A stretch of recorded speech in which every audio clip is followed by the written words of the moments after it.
This podcast is brought to you with limited interruption by Rudy Luther Toyota. Whether looking for an exciting brand new Toyota, a certified pre-owned vehicle, or getting quality routine maintenance and service for your vehicle, Rudy Luther Toyota is the place to go. Rudy Luther Toyota, the southeast corner of 394 and 169 in Golden Valley. Subscribe to the podcast Beyond Politics. They host some of the biggest names and smartest minds. Beyond Politics is from a former Democratic congressman who helped ignite Barack Obama's campaign and a former campaign manager and political columnist. They go beyond the usual chatter on politics, news, science, and books. It's politics and everything beyond. On Beyond Politics, subscribe wherever you get your podcast.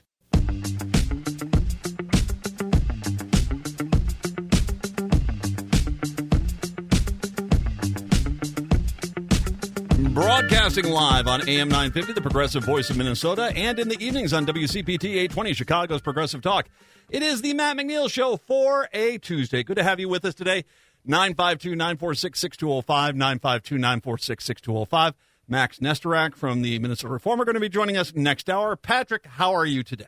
Oh, not doing too bad. How are you today? A little frazzled. It took me a little time to get. I had to take some back roads to get here because, just one of those things where you live in the upper Midwest, half your spring and summer is construction work. And I'm not sure exactly why they had every road shut down, but it made for a difficult commute. I don't know why every road basically was non-passable, but I feel like I'm living up in the Rockies in winter.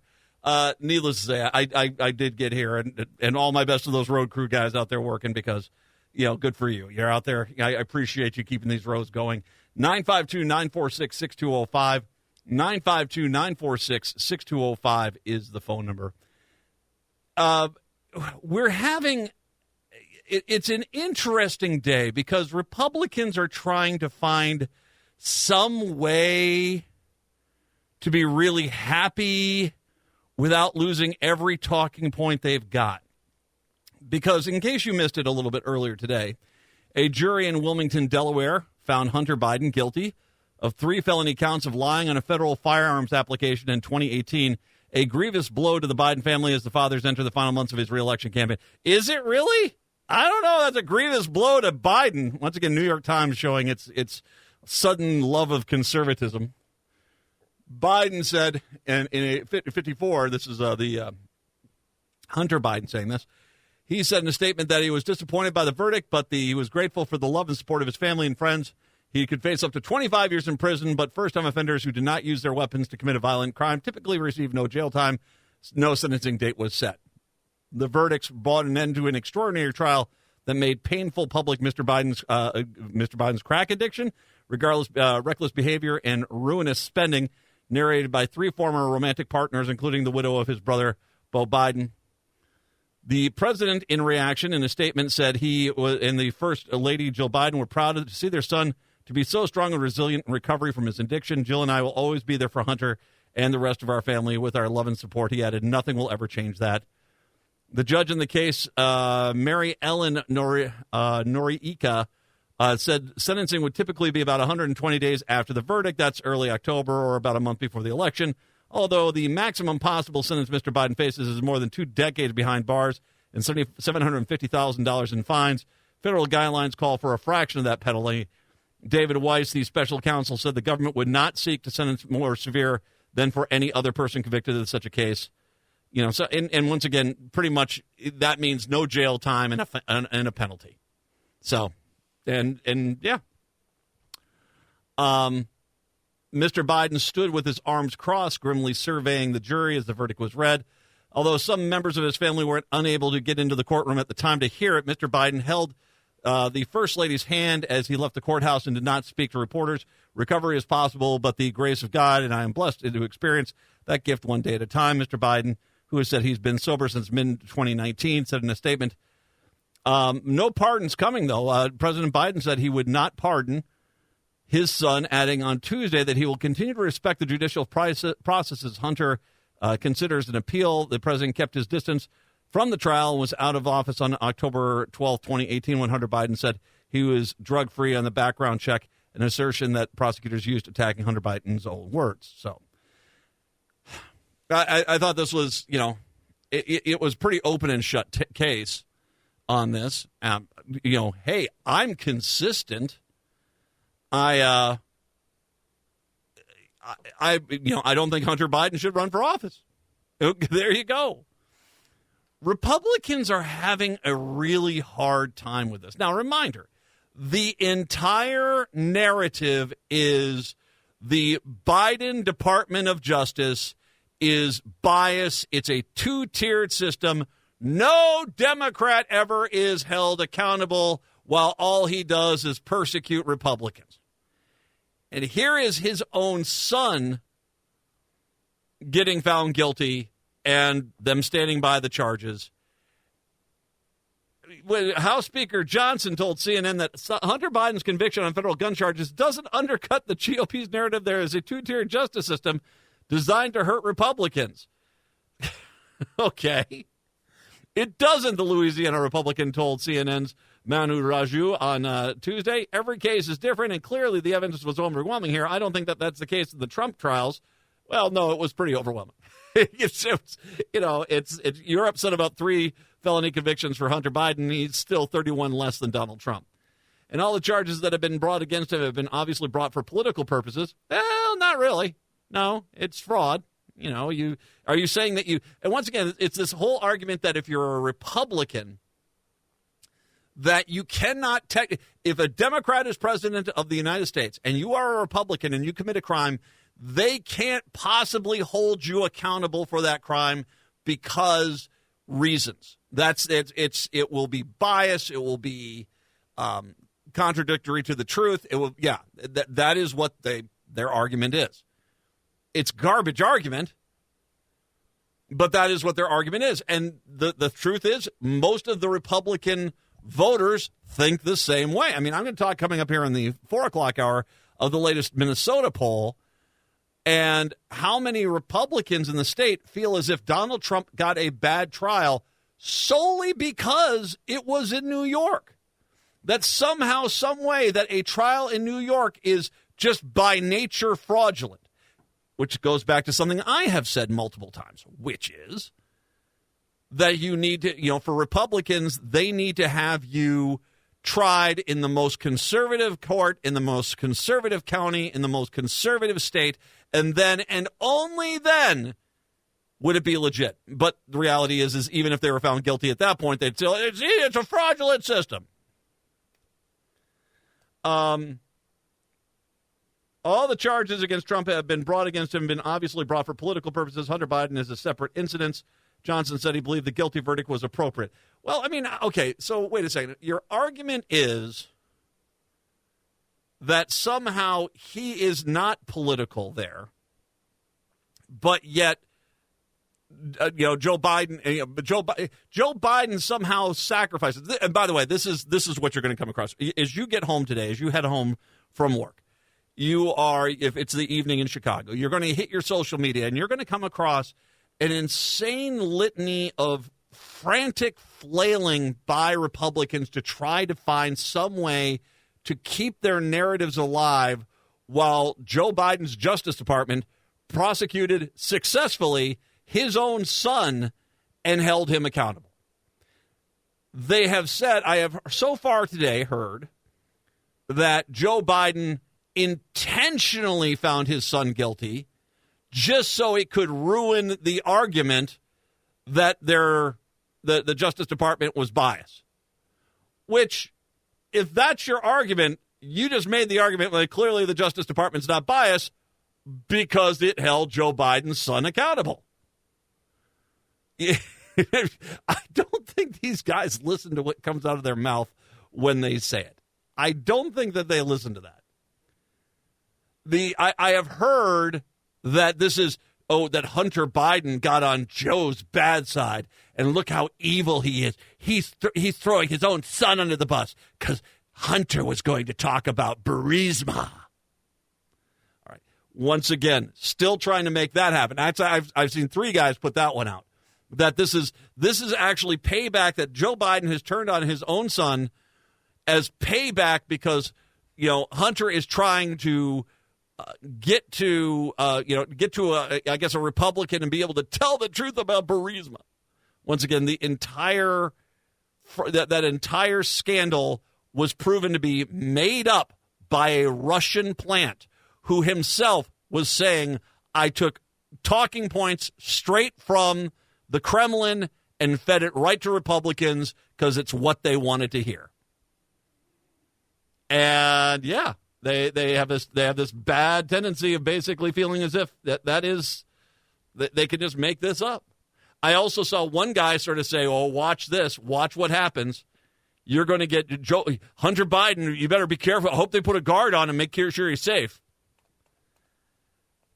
The reality is that this is everything. I mean, it's okay. We haven't even gotten to the gun thing too, which, by the way, clearly the NRA has pulled the leashes on all these Republicans and saying, do not go out and criticize him for the gun charge. Not a single. Listen to how Johnson says this. This case is different. Clearly, the evidence was overwhelming here. Notice he doesn't said, basically, he said the guilty verdict was appropriate. He's not saying, yes, he was guilty. He should have never owned a gun. Not a single Republican. I went out to see how many Republicans are saying, boy, oh boy, Hunter Biden should have never tried to get a gun. Not a single one of them is saying that. The NRA clearly pulled the reins and said, do not make this about the gun. We don't care how you go on out and attack Hunter Biden, but in our minds, Hunter Biden should have been able to get that gun, even if he was a crack addict, and that's just that. So, and clearly the Republicans are in that mindset. They cannot attack him because of the gun, because that lobby still pays a lot of bills for them. So, the whole thing, then they're stuck with this whole notion of how do you make the square peg fit into the round hole? How do you convince people that Donald Trump was a political prosecution, but yet the same Justice Department just prosecuted Hunter Biden, the president's son? They don't have an answer for it. Well, and the reason why is because it's all made up. Donald Trump was found guilty because he was guilty of the crimes. Okay? I don't think this is too hard to follow. See if you get the nuance here. Donald Trump was guilty because he did all the stuff that he was accused of, and they proved it in a court of law beyond a reasonable doubt. Even with Michael Cohen on the stand. They still did this because Donald Trump is the dumbest criminal in the history of mankind. He basically will tell you his entire plot and then act like, where did you get that idea? Donald Trump was guilty because he was guilty. Hunter Biden was guilty because he was guilty. It was stupid of him. He should not have done that. And yet they had that trial, and not a single person threatened the judge. The jury wasn't threatened. The prosecutors weren't threatened. There weren't people saying, we're going to have a civil war if this goes this way. Nope. That was the Donald Trump trial. Nope. Trump is guilty. Hunter Biden is guilty. That's just that. That's the reality. It's the Matt McNeil Show here on your Tuesday.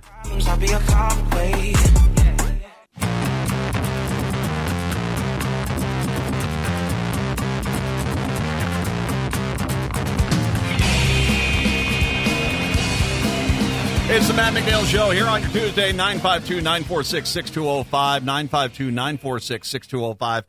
Patrick, you actually had heard another, Republicans desperately trying to flail and find some way to be able to, argue this and turn this into a positive for them. Yeah, like we were saying in the last segment, another one I've seen is there are a lot of accusations, they undercharged him or they deliberately didn't charge him with the most serious crimes that, like you were saying, they're desperately trying to make this look much better for them than it is. Well, and I think one of the things they're trying to ignore is that he still is actually facing another court charge, and that they don't want to talk about this because, once again, the entire narrative they have is that Donald Trump was a political prosecution,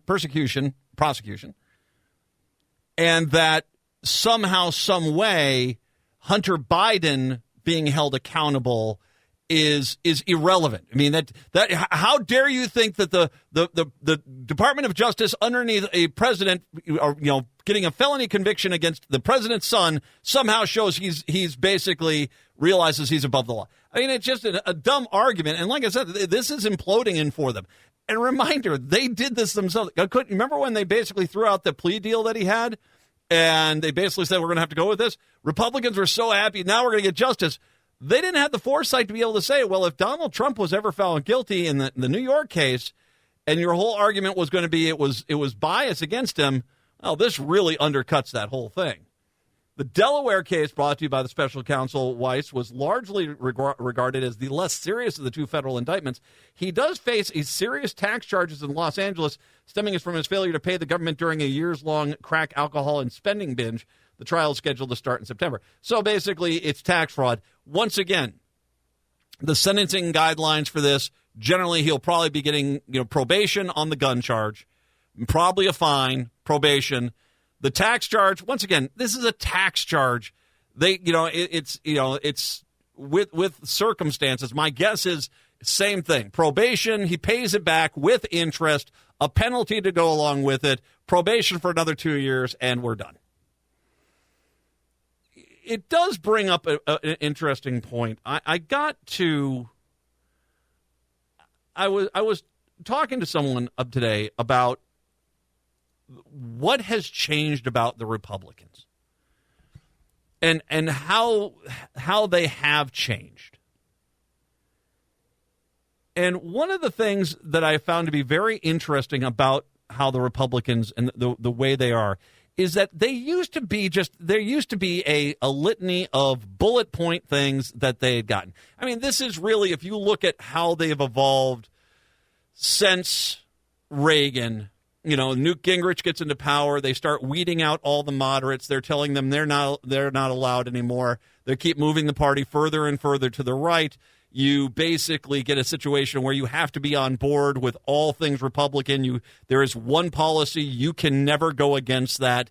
That happens. But it was at least a consistent conservative policy, like pro-guns, low taxes, stuff like that. That was kind of one of those things.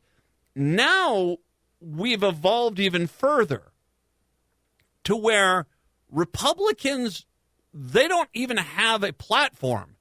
It's just whatever the Democrats are for, we're against. Whatever the Democrats are against, we're for. And it's the big fight right now we have between the two political parties is bluntly reality versus narrative. When was the last time you heard a Republican make an argument about Trump that sounded like it was based in reality whatsoever? It's been years. It's been years.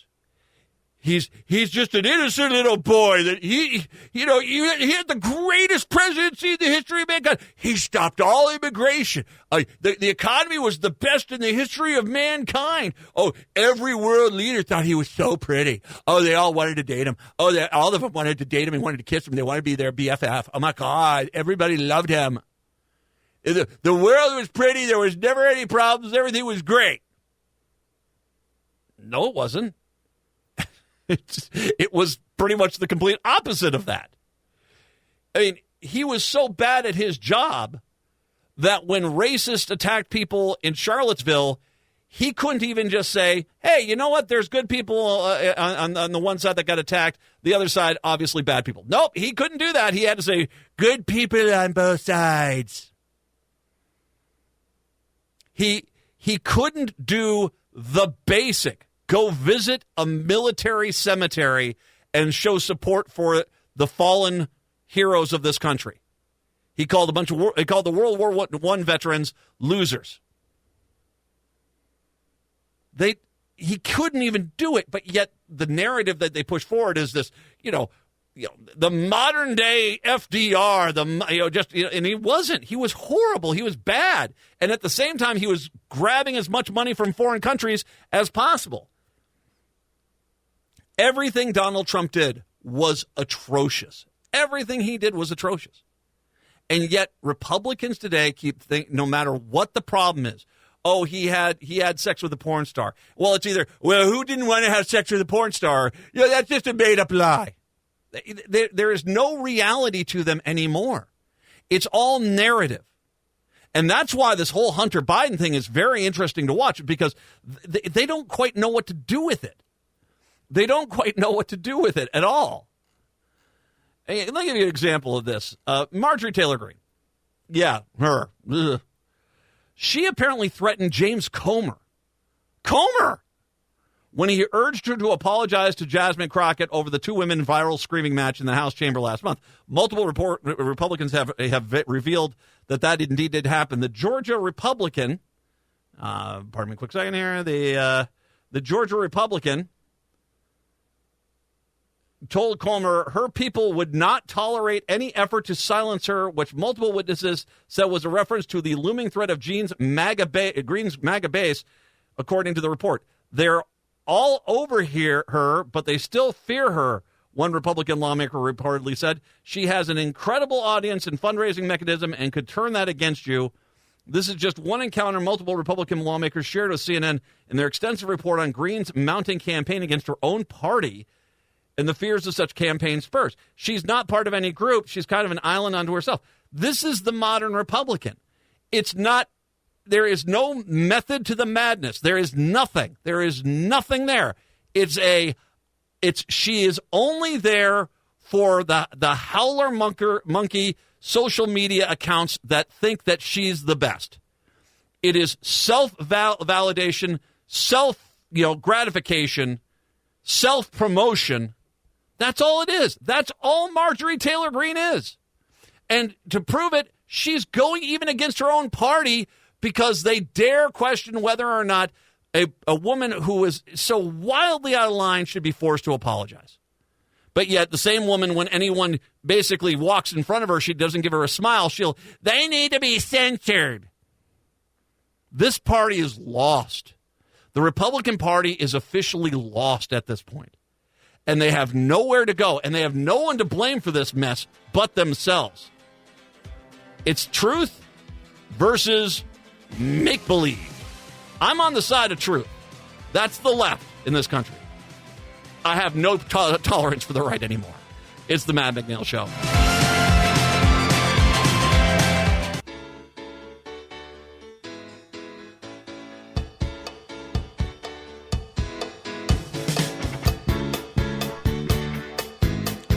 Broadcasting in the evenings on WCPT 820 Chicago's Progressive Talk, and in the afternoons on AM 950, the Progressive Voice of Minnesota. It's the Matt McNeil Show. 952-946-6205. Here's another great one. Heartland Signal putting out there. Hello, guys. Representative Marionette Miller Meeks, a Republican in Iowa, on Hunter Biden's conviction. It's reassuring to see the criminal justice system work. Miller Meeks, 1 minute later on Donald Trump's conviction. There are grave concerns over the criminal justice system in that case. So basically it comes down to this. Same exact case, same exact process. You get a jury. The defense team helped pick the jury. But if it's a Republican held accountable, it's a travesty. If it's a Democrat held accountable, it's like the system works. I see how it works. You want, as you guys like to complain, there's a one-sided system. You're the guys arguing it should be a one-sided system. That no Republican should ever be held accountable. And anytime a Democrat gets held accountable, that's a good system. We see your stupid games. 952-946-6205. 952-946-6205. So I want to take some time here on the issue of school vouchers. And the reason why is because Jay-Z has apparently chimed in on this. As pro-public education groups plan to rally at the Pennsylvania State Capitol, educators and advocates on Friday criticized hip-hop icon Jay-Z's company, Roc Nation, over a campaign backing a proposed school voucher program in Pennsylvania. The campaign's Dine and Learn events in Philadelphia this month are intended to share information about the Pennsylvania Award for Student Success, or Life scholarships, as is supporters also call them, If approved, the state legislature in the next budget, the program would put tax dollars towards education opportunity accounts for certain families to send their children to K-12 private schools rather than low-performing public ones. Let's just be clear for those not in Pennsylvania, the legislation Jay-Z is supporting here is a Republican-led effort to gut public education. We have enjoyed such special connections with Philadelphians where we have made it our mission to invest in the long-term success of the city changemakers, Rock Nation Managing Director of Philanthropy Dania Diaz said in a statement. Impact starts with the students and awareness. We want to empower the youth and families with the knowledge to pursue the scholastic dreams, make their voices heard, and become the leaders of tomorrow. While the campaign led to multiple headlines about how Rock Nation is helping underprivileged students in Philadelphia get into public school or private schools, some critics are putting tax money, in this case potentially tens of hundreds or millions of dollars, towards private school tuitions, expressed disappointment and frustration on Friday, just weeks away from the Pennsylvania budget deadline. This ain't it, said American Federation of Teachers Pennsylvania on social media, posting a photo of Jay-Z, whose given name is Sean Carter, with suburban Philadelphia multi-billionaire Jeffrey Yass, a Republican mega donor with a history of using his money to push for school vouchers and to defeat progressive political candidates. All right, so I want to take some time here to talk about the ugly truth about vouchers specifically. Now, for the folks in Chicago, I'm here in Minneapolis. I'm in the Twin Cities. We do not have a voucher program in Minnesota, thank God. We do have open enrollment, which is basically if you are in a school district and you want to, you can go to a neighboring school district, open enroll out of your school district and go into that other school district. And with it comes your taxpayer dollars go to the other school district. And it was sold to us under the argument and these are always sold this way. Look here at this black student who basically can't get a chance. Boy, oh boy, shouldn't we take them out of this school that doesn't have even a science program, and they've got an affinity for science, get them into a school with a really good science program, and then they're going to cure cancer. That's what's going to happen. Now, it's a great story. I mean, I could make the argument that why does the one school not have a science department? But you see, that's irrelevant to the story. I mean, the story is to try to convince you that with the failed schools, you need to basically open up Pandora's box and allow them into any other school they want to go into. The problem is, and I have talked with people who have run these open enrollments in the state, is that that's not how it happens. Now, funny story, any kid who can play sports that wants to open enroll, guess what? There's never a question of whether that kid gets into that school district. That always seems to happen. Funny how that works, isn't it? Anywho, but there's the idea of these kids getting in from these needier school districts, which once again I can make an argument that there's a bit of common sense that makes that to the argument of this, but the kids that were used as the crutch to justify the system are rarely the kids who get accepted into open enrollment. It's just the case. Same thing goes. We got charter schools up here, like most places do. And overall, we still pour money into them, even though our statewide testing in Minnesota has shown charter schools generally do about 10 points worse than the public school districts. Once again, what happens? Well, a conservative will find the one really good charter school. Look at this charter school. Look at half these kids are merit scholars. They're all going to go to Ivy League schools. Great. That's wonderful. But for every one school like that, there seems to be like 30 who are basically barely keeping the doors open, and it seems like just a grift, frankly.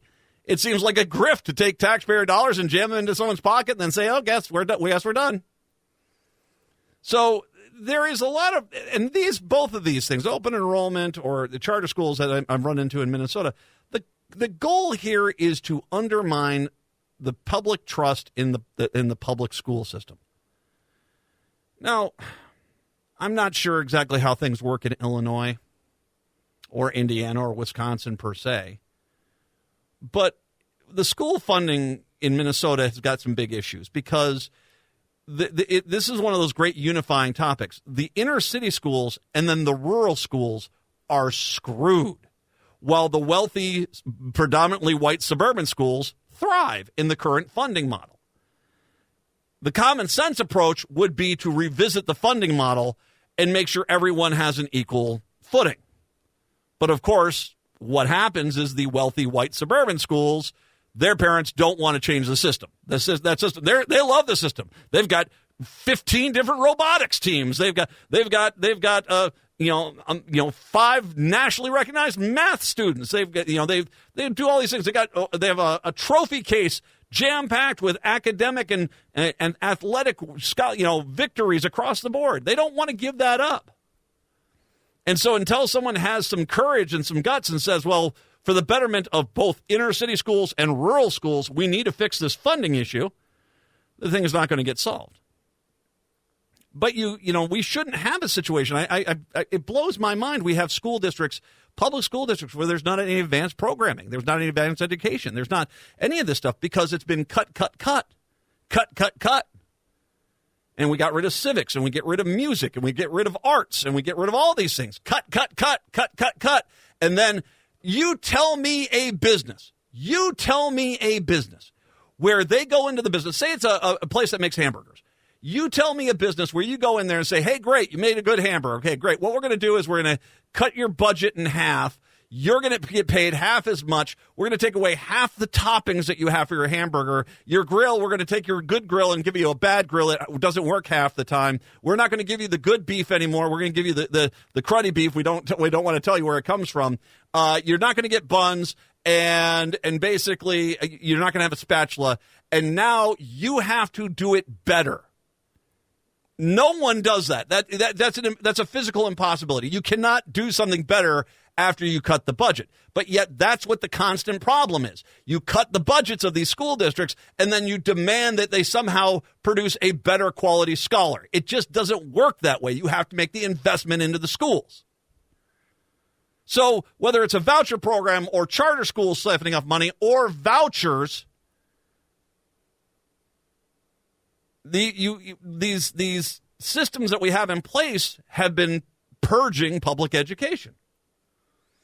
And with all due respect to Jay-Z, you are obviously an incredibly successful person, big fan of yours, actually. This is not the right way to go, because we need to talk about the ugly truth about vouchers particularly, because that's another one of those that's sold to us and the American people in the same exact way. Well, look at this minority student. Boy, oh boy, they're in a substandard school that we made substandard, and they can't get the quality education they need.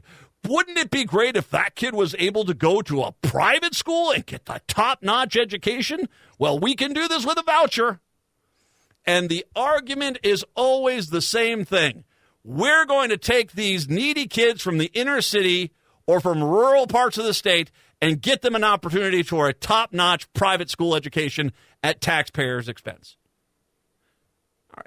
The problem is they pass these laws with this marketing campaign, but with no teeth whatsoever to make sure that the neediest kids actually get the vouchers.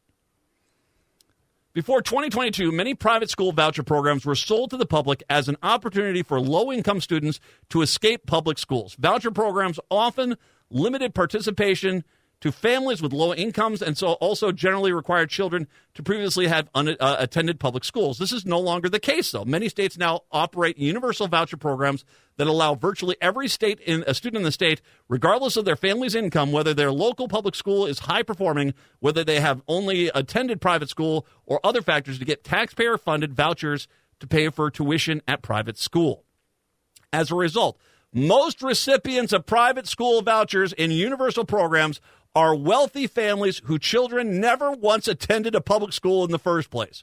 Not what they tell you. It's not the black kid that needs to get into a private school. No, that kid doesn't have a chance. It's Miffy and Buffy, and we've been paying for this private school that we can easily afford, but now we're going to have the taxpayers do it for us. Wealthy families can afford to pay for private school tuition without any help from the taxpayers in the form of a voucher. Private school vouchers are simply a way for wealthy families to get taxpayer discounts on their private school tuition. Vouchers are the reverse Robin Hood of education. They take educational opportunities from the poor and the working class in order to give the advantages to the rich. Here are several examples. In Arkansas, according to the Arkansas Department of Education, 95% of the participants in the state's universal voucher program had never once attended a public school before receiving a voucher. 95%. 95% of the kids that get a private school voucher in Arkansas never were in public school. But they sure as heck sold it as, we got to get these kids out of public school. Florida, and that's a mess. The Florida expanded its voucher program to all students in 2023. 122,895 new students signed up to get vouchers. Only 13% of those students had ever previously attended public school. 69% were already attending private school. So well over two-thirds of the voucher kids in that school, in that state, over two-thirds of the voucher kids were already in private school. They basically got the taxpayers to pay wealthy people's tuitions for them. And they remain students while entering private kindergarten. On these new students, 44% are from households that made $120,000 or more per year, more than double the median household income in Florida. Only 30% are from families that make less than $55,000 per year. Arizona, research has found that the use of vouchers in Arizona is highest in affluent school districts, the lowest in poor school districts. For example, more than half the voucher students came from the wealthiest quarter of zip codes in the state, with median incomes ranging from $81,000 to $178,000. Most of those students have never attended public schools. More than 50% of Arizona's voucher spending for 2024 is made up of newly incurred costs for students who were previously enrolled in private school, homeschooled, or hadn't yet started kindergarten before getting a voucher. Indiana. Most students in Indiana's voucher program came from well-off families. During the 2022-2023 school year, voucher recipients were more likely to come from families that made more than $100,000 per year than families that made less than $50,000 per year. Yeah, I mean, you can see the pattern. I'll go through some more of these when we do come back after the break, but this is the pattern. And every time that the Democrats try to bring in something and say, guess what? What we're going to do is say, you can't go in there and it has to be lower income kids, or it has to be kids who have never been in private school. What do the Republicans do? They vote those two things down, because the entire point of vouchers is to give the money to the wealthy. We'll take a break, come back. It's the Matt McNeil Show.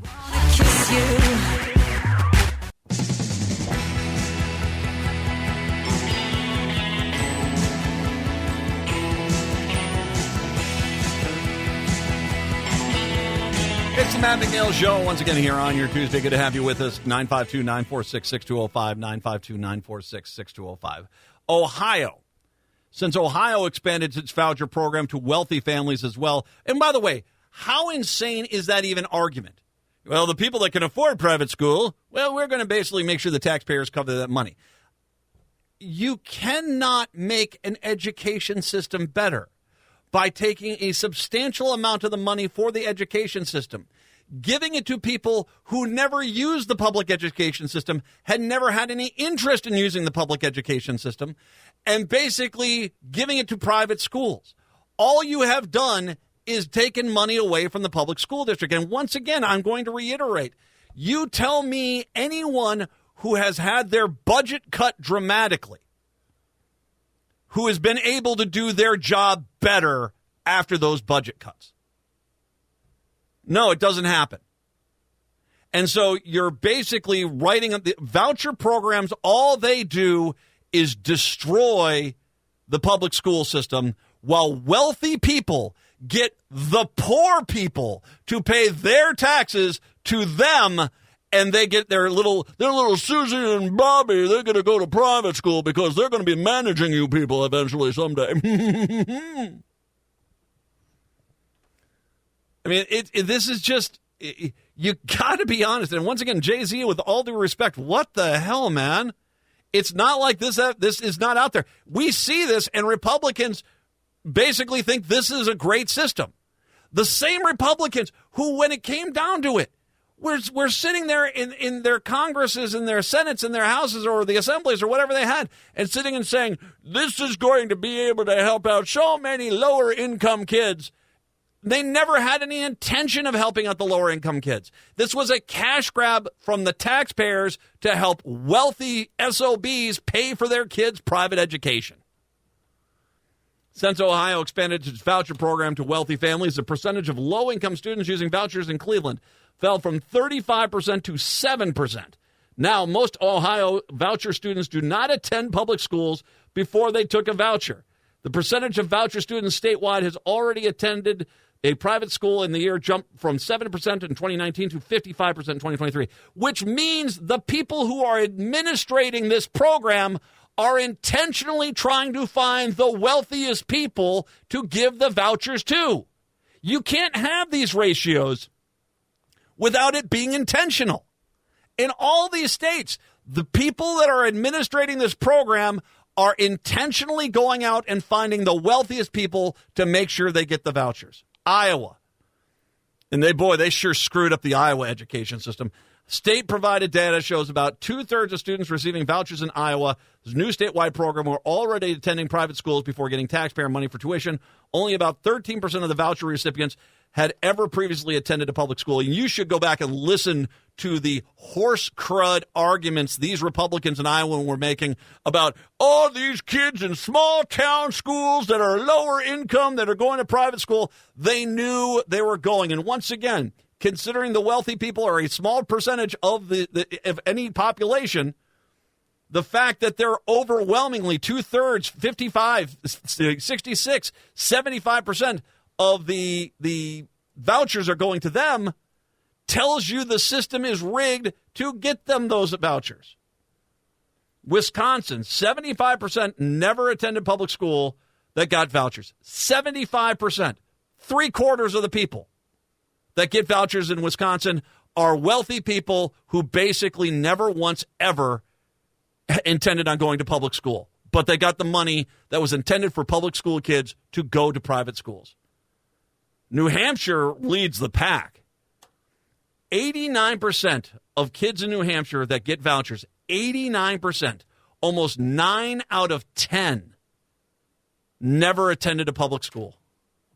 And once again, you can't have these ratios unless you have someone who is there intentionally making sure, okay, what's their income status? Oh, they're wealthy and they go to, this private school. Well, I'll tell you what, let's make sure they stay in the private school and we'll have the taxpayers pay for the wealthy people's education. I get so tired of Republicans screaming, I don't like subsidizing poor people's education, as they sit there and argue in the same breath, they want the poor to subsidize the wealthy people's education. That's insanity. But yet it's state after state after state keeps doing this. And sometimes they put in some guardrails to make sure public school kids get it or lower income people get it. And then all of a sudden, the very next session, well, I think maybe we're discriminating against the wealthy if we don't include them. Oh, and then all of a sudden the wealthy, which make up 15% of the population, are getting 75% of the vouchers? Come on. What can you do? Well, you should fund public schools. Once again, this is one of those, and I've talked about this a few times. The public school system is one of those big balls of cash that the Republicans have always drooled over. How do we get that money out of the hands of the public and into private people's pockets? And sometimes it's charter schools, sometimes it's vouchers, but the reality is the whole goal is to take the public education system and divert the money. The question you should be asking yourself is, well, wait a second here. Shouldn't the school exist at least? Because what's the maximum amount of people you could either open and roll out of the district, put into a charter school, or give a private voucher to? What's the maximum amount? Probably 12 to 15% of any school's population, which means 85% of the kids are still there, only they've got a heck of a lot less money to run their school with. And so it creates even a worse school because then you're getting rid of any kind of science, any kind of advanced program. The only option these school districts have is to go pay for some Republican's private testing organization and just teach a test. Every day, 4 times a day, we're taking a test. That's all you do for 12 years. Take a test, take a test, take a test, and then all of a sudden they graduate and they say, wait a second here, I'm not getting accepted to any colleges. Why? Because all they learned how to do is take a test. They didn't learn anything. The education system has got a lot of faults, but this is surely not the solution. If you want to fix things, fund the schools and stop having taxpayers pay for wealthy kids' private school tuition. That's kind of common sense. Chicago, have a good one. We're back tomorrow. Minneapolis, St. Paul, hour 2 up next.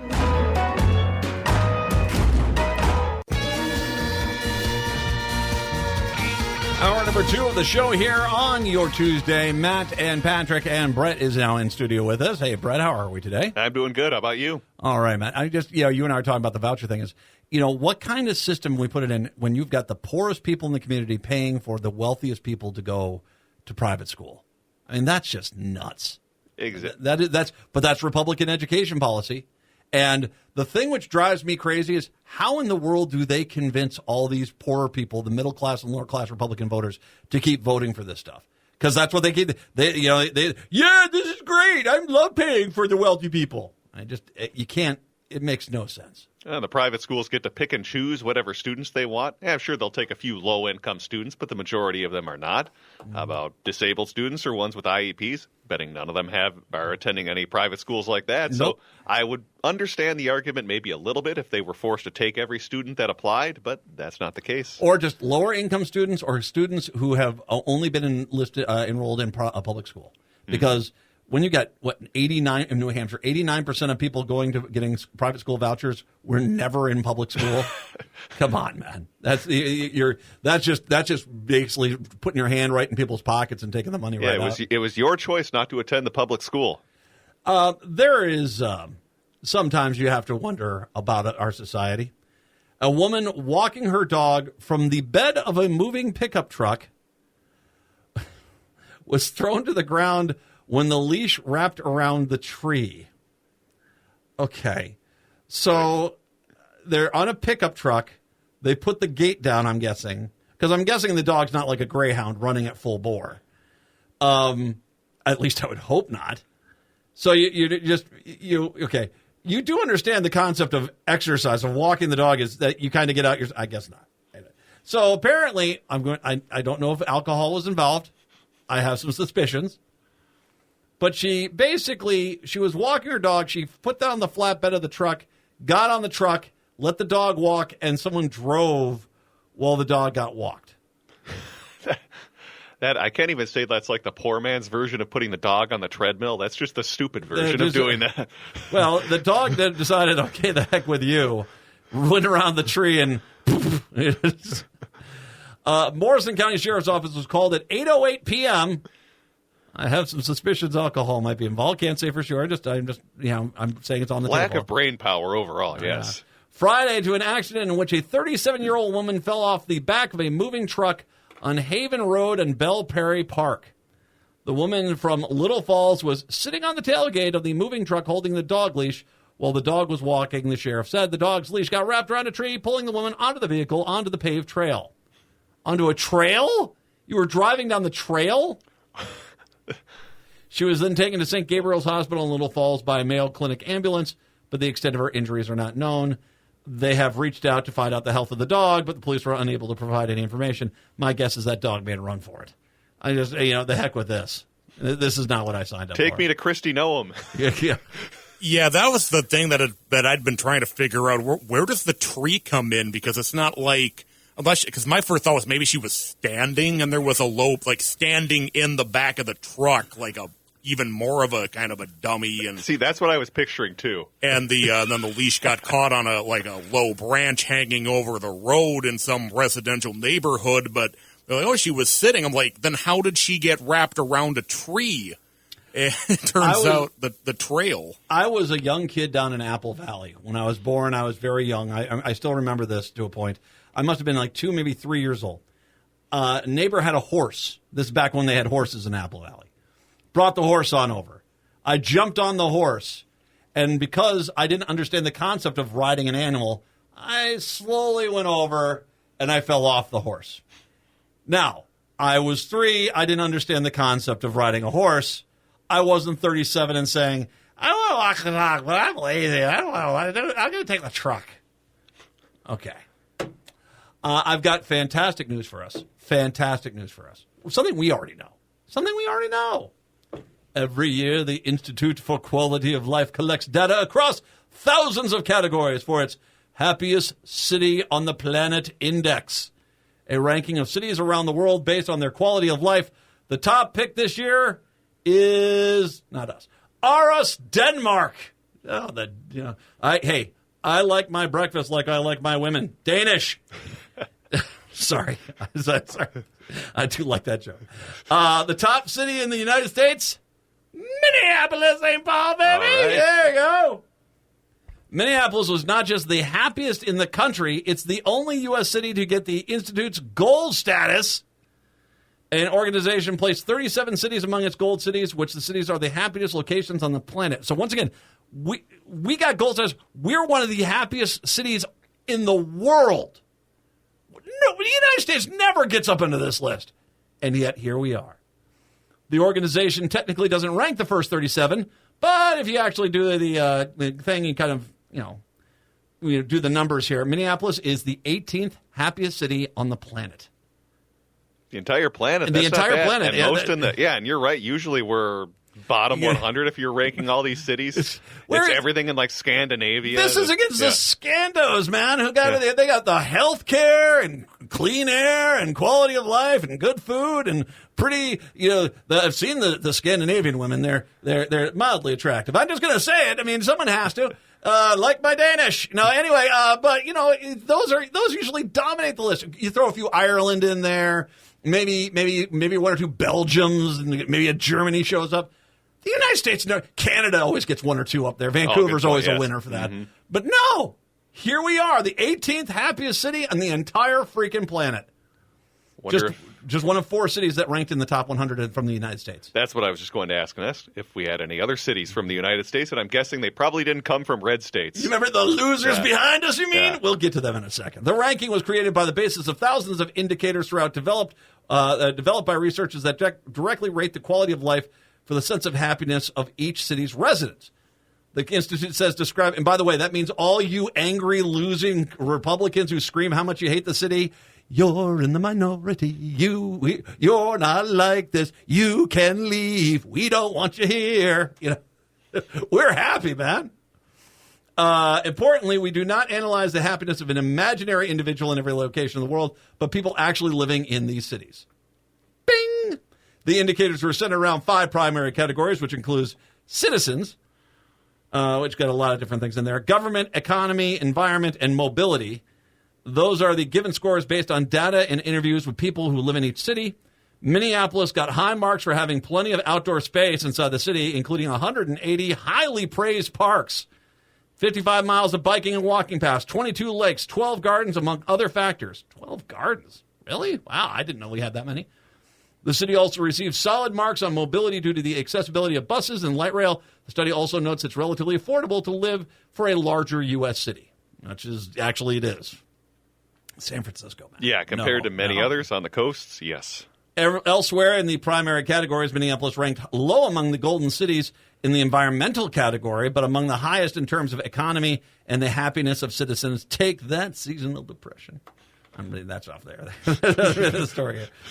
The only other Midwestern city that cracked the global list was Madison, Wisconsin, way back in our rearview mirror, placed at 167.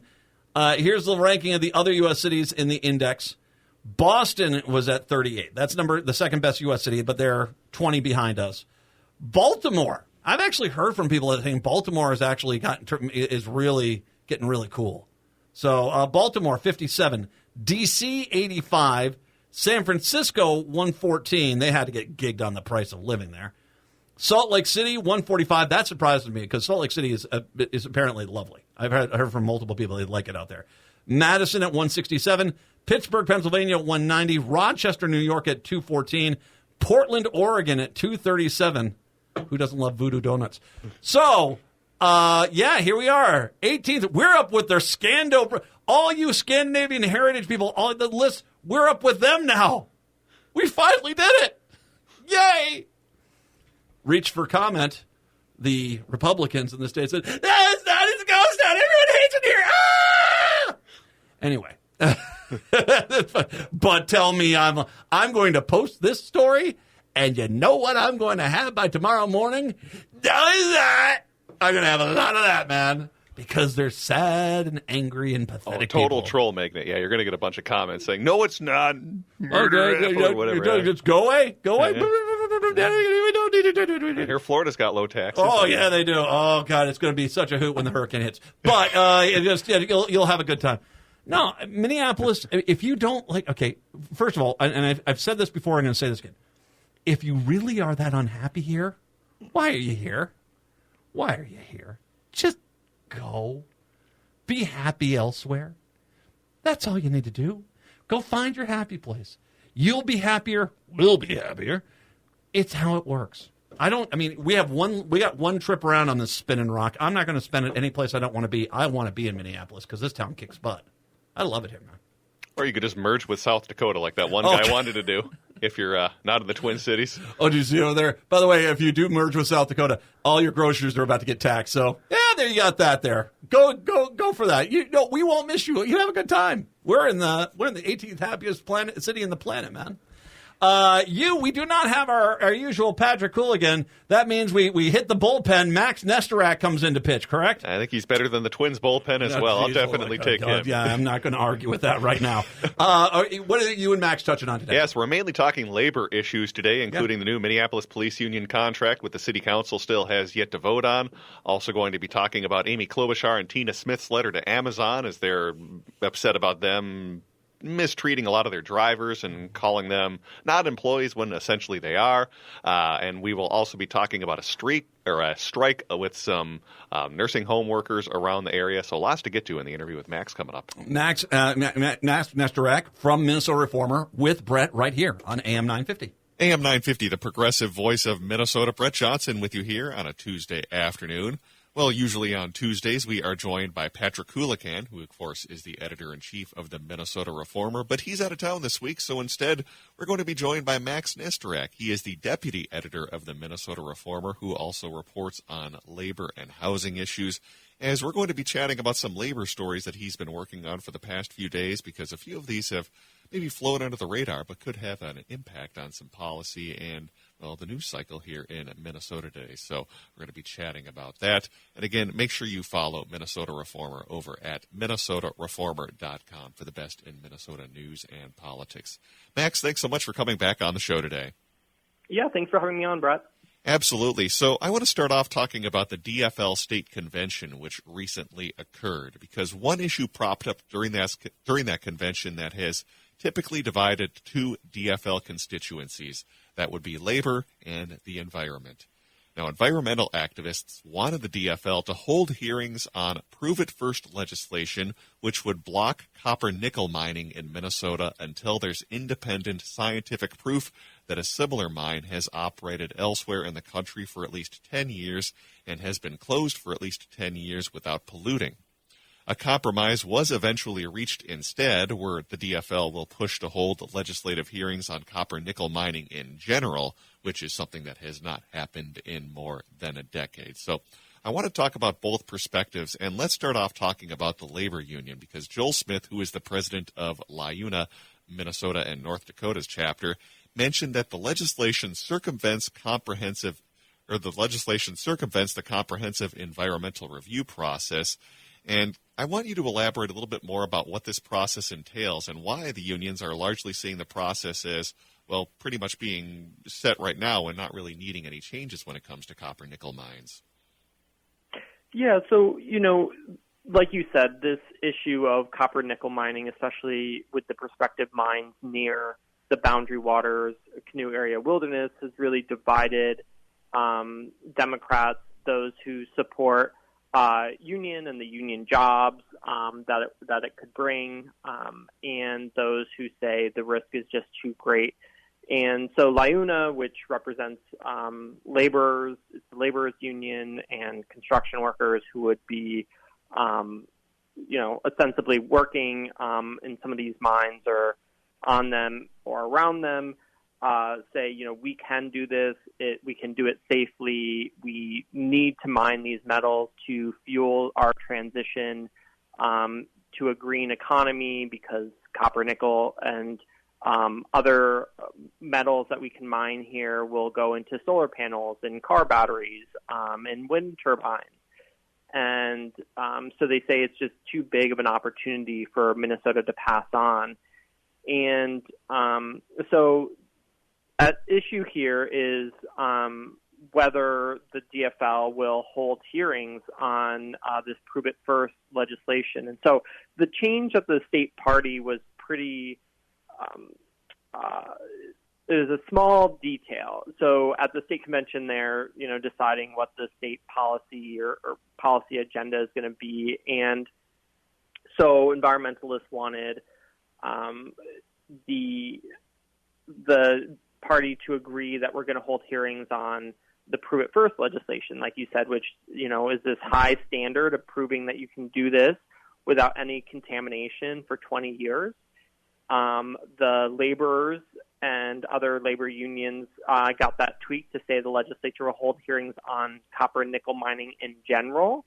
So this is kind of a big tweak, but it's going to set up some discussions at the legislature to discuss copper nickel mining in the state broadly, which haven't happened in more than a decade. Earlier this year, Senate Majority Leader Aaron Murphy canceled a hearing on Prove It First, so there was just this kind of public hearing about copper nickel mining. And like I said, environmentalists say just the risk of polluting one of Minnesota's greatest assets, its water, is just too great. And also note that the economic engine that is tourism in northern Minnesota, especially around the boundary waters, is even greater than that of mining. And so in order to protect this other economic job-creating industry, we also need to protect Minnesota's environment. So what was the reception from environmentalists when they at least saw this compromise come out at the DFL convention? Was this something that they felt went far enough, or is this something that they would still like to see more changes and more expansion on in the future? And I'm also kind of curious what this will mean at the state legislature and what kind of impact these hearings could have. Yeah, so environmentalists accused labor unions of being in the pocket of these multinational corporate mining behemoths, and had some really strong language for their support for mining up north. But I think it's pretty understandable that labor unions would support union job creating industries. And we even see with the United Steelworkers are, really supportive that the Cleveland Cliffs get sold to, that the Cleveland Cliffs take over the U.S. steel mines up north. And I think the issue, it's a little unclear how it's all going to play out, because there's so many different regulations happening on so many different levels. I mean, I note in the story that the Biden administration withdrew more than 225,000 acres near the Boundary Waters Wilderness from mineral leasing for 20 years. So this resolution by no means says copper nickel mining is going forward. It's really a small change, but I think it was interesting to report on to show how this divide continues to develop within the DFL party, which of course is in control of state government. And so it's really important what the state party agrees to in at its conventions.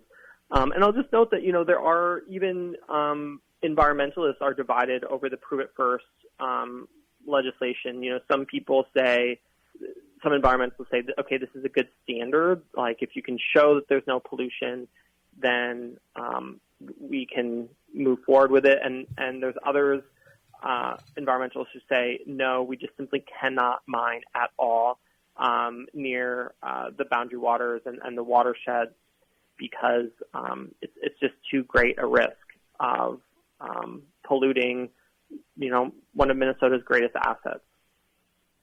Yeah, and I think even the labor issue is even a little divided on this as well, as to whether the Prove It First legislation should go through, or we should have stronger environmental protections. So we will follow along with that. Want to move on to another story, and that has to do with a possible strike that could be taking place with nursing home workers in New Hope, because hundreds of nursing home workers at one of Minnesota's largest facilities, that's St. Therese over in New Hope, are set to go on strike this Saturday for 5 days over wage disputes.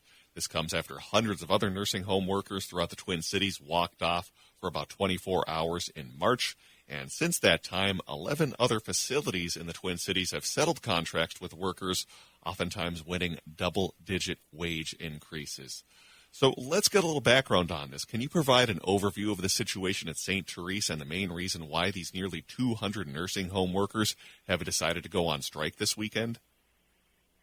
Yeah, so as you alluded to, workers at St. Therese, along with hundreds of others at 11 other nursing homes in the Twin Cities, walked off the job earlier this year, and now 11 those other 11 have settled contracts, and St. Therese remains the single holdout.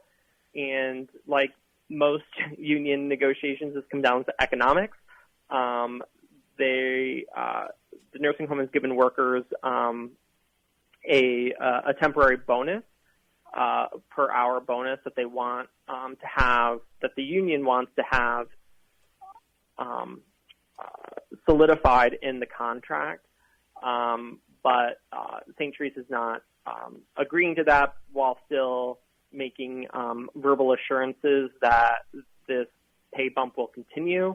Now, a wrinkle to all of this is that the nursing facility announced that it's going to sell to another company in a couple months, and the union cried foul on that because it says in the contract we should have 90 days notice before a sale is to occur. And so now there's really some motivation on the union side to make sure that these wages, these higher wages, are enshrined in the contract so that they don't go away when a new owner takes over. And so that's where we really see the rub right now. And I'll have to say, this strike earlier this year was one of the largest strikes at a nursing home in state history. And again, to see nearly 200 nursing home workers walk off the job at a facility for 5 days. I mean, think about it. Like, nursing homes are already talking about being in a staffing crisis and not being able to find enough workers. And so to be able to lose 200 workers over 5 days has really got to be scary for patients and or residents and nursing home managers, who will have to bring in temp workers or have managers work on the floors. Of course, union workers will always say a strike is a last resort, and it's not something they do willingly, but they do for the future benefit of workers and the residents they care for. I want to move on to a couple other stories before we have to wrap things up today, and I want to talk a little bit about Amazon, because 34 senators, both Republicans and Democrats, and including them were Amy Klobuchar and Tina Smith, sent a letter to Amazon saying the company has been evasive and self-contradictory in information it's provided to Congress about mistreatment of workers for its delivery service program. As you're probably aware, if you get stuff from Amazon, you probably see those drivers all over town and oftentimes stopping and dropping stuff off at the doorstep. But the crux of the issue has to do with something we've commonly seen in our kind of new gig economy, and that is technically who is defined as an employee versus an independent contractor. That's something we've oftentimes seen with Uber and Lyft, and now that controversy has moved on to Amazon. Now, Amazon does train their drivers who wear Amazon uniforms and drive Amazon-branded trucks, which are equipped with Amazon's AI-powered surveillance cameras. So I'm curious, why does Amazon say they're technically not employees when, to me, they very much seem like they are behaving as employees, given what I just said, and I assume that's kind of the concerns of what many of these senators are writing about as well. Right. So I don't want to go too far in speculating why Amazon has determined that these workers are contractors, but I'll just note that there are clear economic incentives to do so, because if these drivers are independent contractors, they're responsible for paying for the vans, paying for the gas. There's far less labor standards that Amazon is responsible for, and again, it's through layers of contracting. So Amazon says the delivery services is by contractors, so those workers, those delivery drivers, aren't actual employees of Amazon, which means they're not responsible for ensuring the workers have a safe work environment, that they're getting paid minimum wage, so they're getting paid overtime. And so, we've seen this in a lot of industries where, especially in construction, you see it a lot, where there's these layers of contracting and subcontracting, which saves people at the top money and liability by being able to claim that they're not actually responsible for those workers' well-being or pay. And so this is, a letter that these senators sent to Amazon with follow-up questions, and noting that, the first answers they got were contradictory and didn't seem to be correct. And so these senators are trying to suss out, and they believe that Amazon is a joint employer of these workers. And if they can show that if it can be shown that Amazon has significant authority over these workers' day-to-day behavior and work, then they can be considered a joint employer and jointly responsible for the labor laws covering them. And finally, one more story I'd like to talk about with you, and that has to do with the Minneapolis Police Union, because a new contract looks like it might be approved, which would, at least for now, provide an 11.5% raise over 3 years to most police officers, with veterans, or at least some veterans, getting up to a 21.7% pay increase. Now, it sounds like Mayor Jacob Fry is largely on board with this new contract, but I am curious, because the city council still has yet to approve this contract, what kind of the response has been from them? Has there been any pushback, or what kind of happens next in this whole process of the Minneapolis Police Union getting their new contract approved? Because as I understand, this has been a contentious issue in the past, so I'm curious where things stand right now. Right. Yeah, so this contract has historic pay raises for police officers, and as we'll note, the Minneapolis Police Department is incredibly understaffed or having issues attracting and retaining officers. And so they say, like we said in the nursing home industry, is if you raise wages, you can attract more people to the job. So they say this is necessary. But, since for years, there have been criticisms about how much the city is paying officers, especially in overtime pay, in PTSD claims, and in lawsuit settlements for misconduct lawsuits. So I expect that this is supposed to go before the council on Thursday. I expect we may see some pushback from council members on just how how much of a raise the city has agreed to, and if they'll approve it or not, especially given that the city is facing a budget deficit. So it's a challenging topic, but I think the council would be hard pressed to reject the contract too. Just the position that they're in. This has been negotiations have been going on for 8 months. They've gone through mediation, so it would be a lot to send it back to the drawing board, but it could happen. Well, if we can follow more about that and other stories we talked about today over at MinnesotaReformer.com, as we have been speaking with Max Nesterak, who is the deputy editor of The Reformer and reports on labor and housing news. Again, make sure you go to MinnesotaReformer.com, MinnesotaReformer.com. Max, thanks so much for coming on the show today and pinch hitting for Patrick. Really appreciate it. Yeah, thanks for having me on. All right, let's take a break and send things back over to Matt McNeil on AM 950. The edge of reality.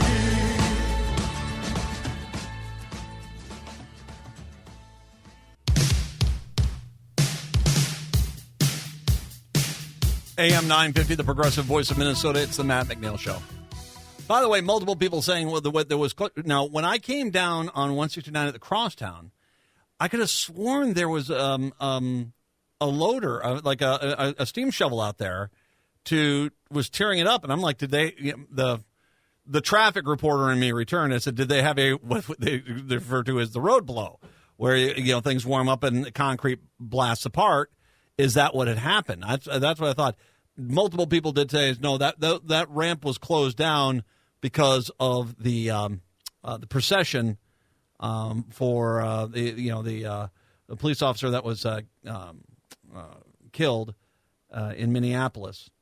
Hundreds of law enforcement officers, community members, friends, and family members of a Minneapolis police officer killed in line of duty gathered to honor him on Tuesday in Maple Grove. Pastor Mike Emmert started the memorial service by welcoming everyone with a special attention to Mitchell's family. After the prayer, thanking the Lord for the life of Officer Mitchell, the psalm was read by Denise Aunt Dee Dee Raper, Mitchell's aunt.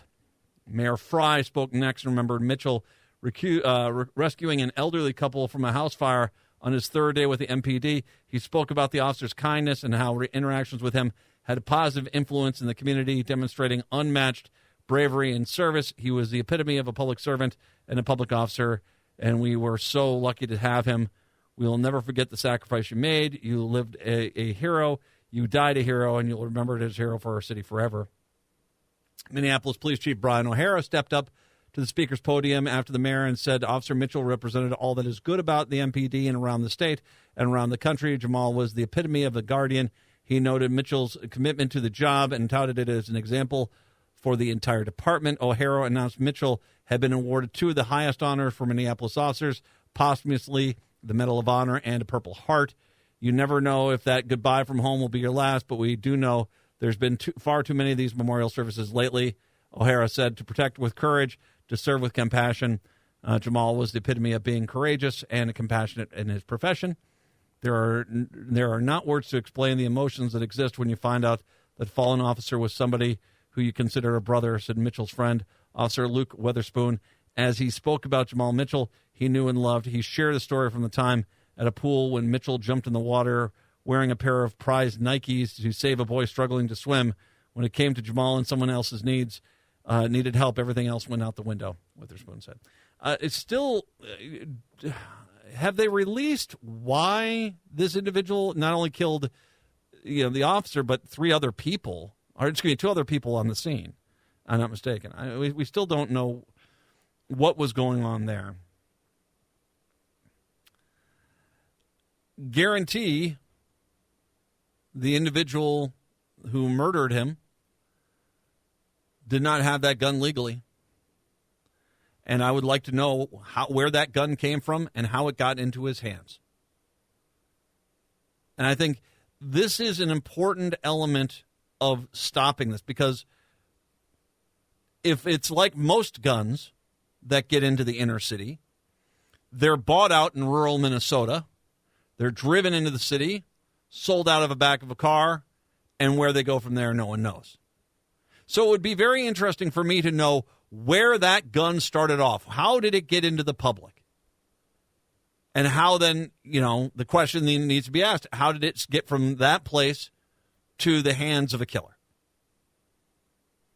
This is why the rule that you must report a stolen gun the second you realize it has been stolen is so important. Not only because, obviously, every officer, if in a small town, big city, every officer would like to know, what do you mean a gun was stolen? What kind of gun? What kind of ammunition?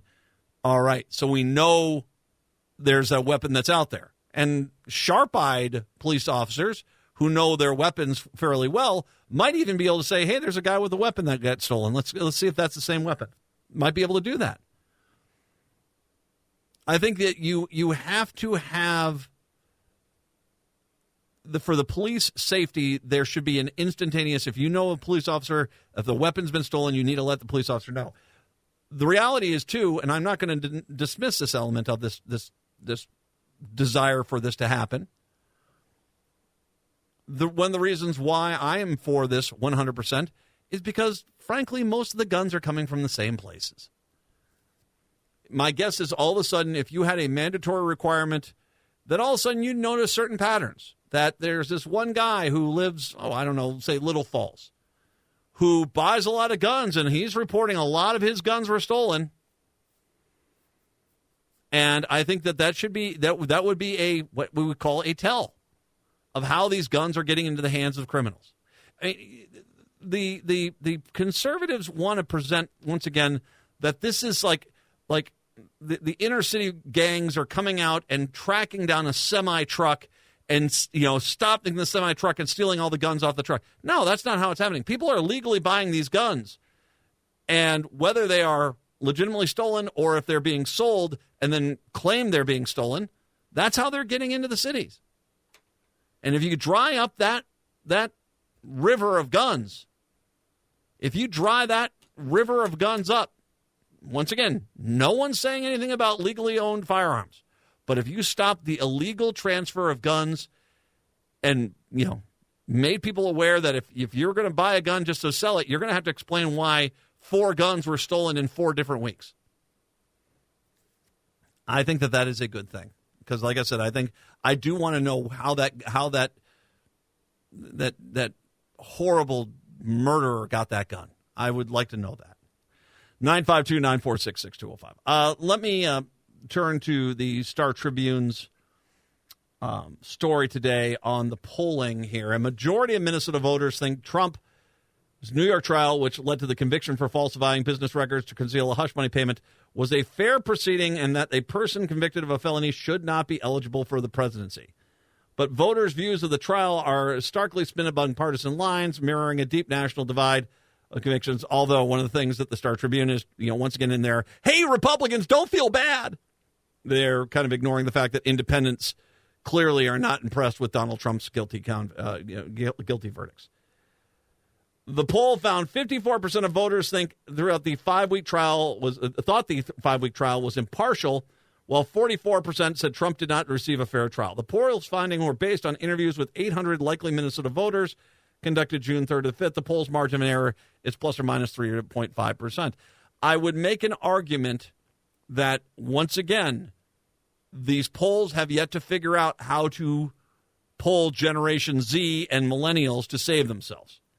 And so unless they've figured out some way that doesn't, like I said, landlines, hardly anyone has a landline anymore. If you're calling cell phones and having to hope that someone turns, what was it the one person said, for every 1,000 calls, they get one person that will answer a random cell phone call?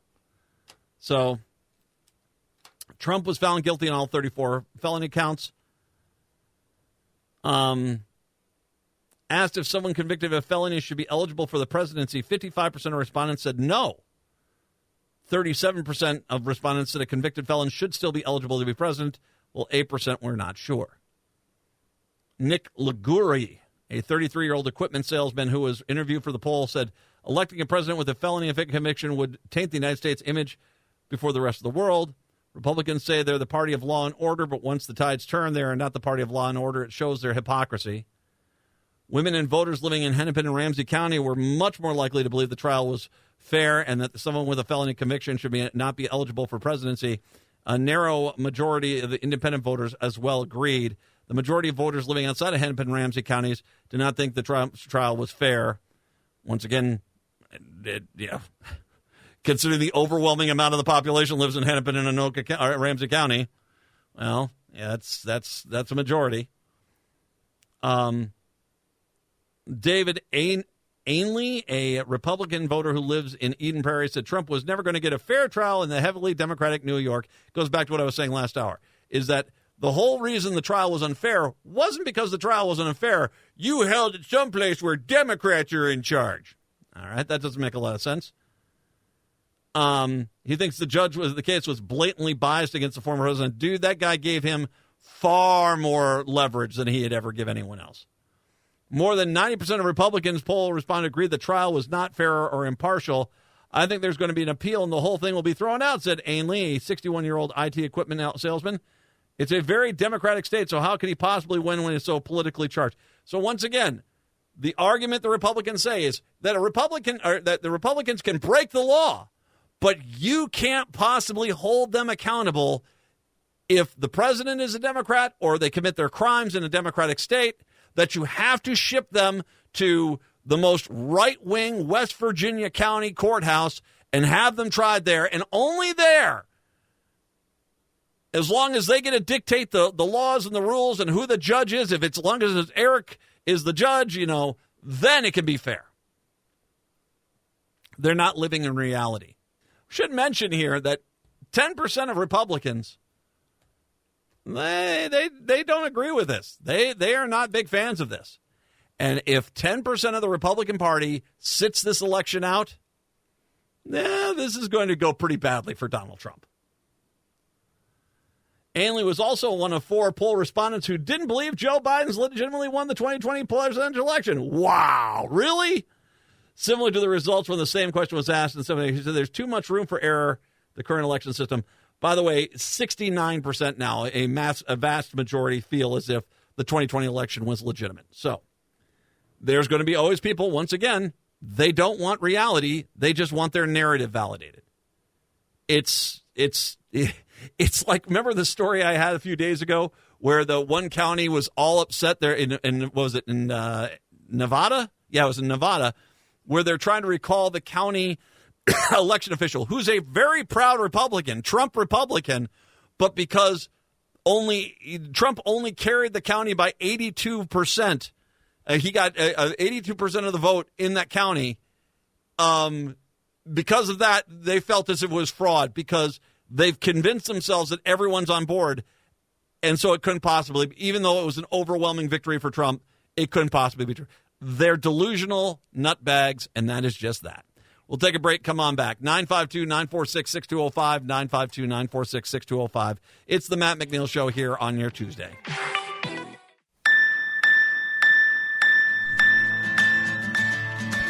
AM 950, the Progressive Voice of Minnesota. 952-946-6205. I want to go back to this travel leisure story about the Minneapolis getting ranked so high in this survey. I mean, it is pretty remarkable because you generally don't see U.S. cities as one of the happiest places in the world. You don't generally see that. We are, usually there's one or two that might show up, later on the list. But, Minneapolis is a gold city. It's got gold status. We're number 18 on the planet for happiest cities to live in, which we do this.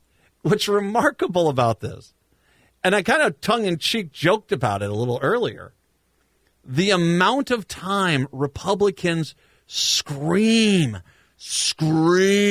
how much they hate this city, how much no one likes it, how much it's horrible, and it's not working.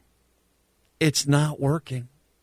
And as a matter of fact, my guess is going to be you're going to see a lot of Republicans try to move away from the, just the constantly hammering on Minneapolis, considering that clearly a lot of people like living here. Now, don't get me wrong. You're always going to have ignorant bigotry thrive. And so, those people are there, and they're going to do that stuff. I mean, that's just what Republicans do. But I would make an argument. I agree with this wholeheartedly. Because in the last year or so, this city seemed to have gotten real happy. And it's not the happy that you see happen when, and Lord knows we know this is not true, when a sports team wins a championship, where you're like, I've got civic pride because football. No, it's not that. It's a, ding, we're not going to allow you to badmouth us anymore. We're proud of what we've got. And this city is amazing. The city is absolutely amazing. For starters, rather outdoor-friendly spot. Its parks department boasts home to 180 parks. 12 gardens. I keep trying to think of, I know like 5 of them. I'm trying to remember where the other gardens are in the city of Minneapolis. Transportation system, relatively affordable place when you look at large cities. It noted there are lots of fun activities to be had, including visiting its local microbreweries in the hip North Loop. Wonderful waterways that include 22 lakes in the city limits, as well as color-saturated commission murals that complement the arts of the music scene. It also added that every resident in Minneapolis is within 6 blocks of a park, making the Twin Cities a gem for outdoors lovers, families and kids, and pet-loving residents. Next time you feel like you need a little more joy, go ahead and book that ticket to Minneapolis. Who knows? You might find so much that the ticket becomes a one-way trip. Wow, travel and leisure. I didn't even buy you a drink, man. That's very nice of you. You guys want to? I'm dead serious when I say this. If you really hate being here, go. Just go. My guess is you don't. You're just basically screaming because Republicans want Minneapolis bad. Your marketing campaign ain't working. So all of you guys, just go. Just go someplace else. Be happy. Find where you are happy. You've got one life, and to spend a decade or 2 decades or 3 decades living someplace you really don't like, well, that's just wasting your life. That is just wasting your life. I love living in Minneapolis, St. Paul. This town kicks ass 1,000 ways from Sunday. And I ain't leaving anytime soon. I'm very happy here. Native Roots Radio is up next. Have a good one. We are back on a Wednesday with Cliff Schechter. Till then, see ya!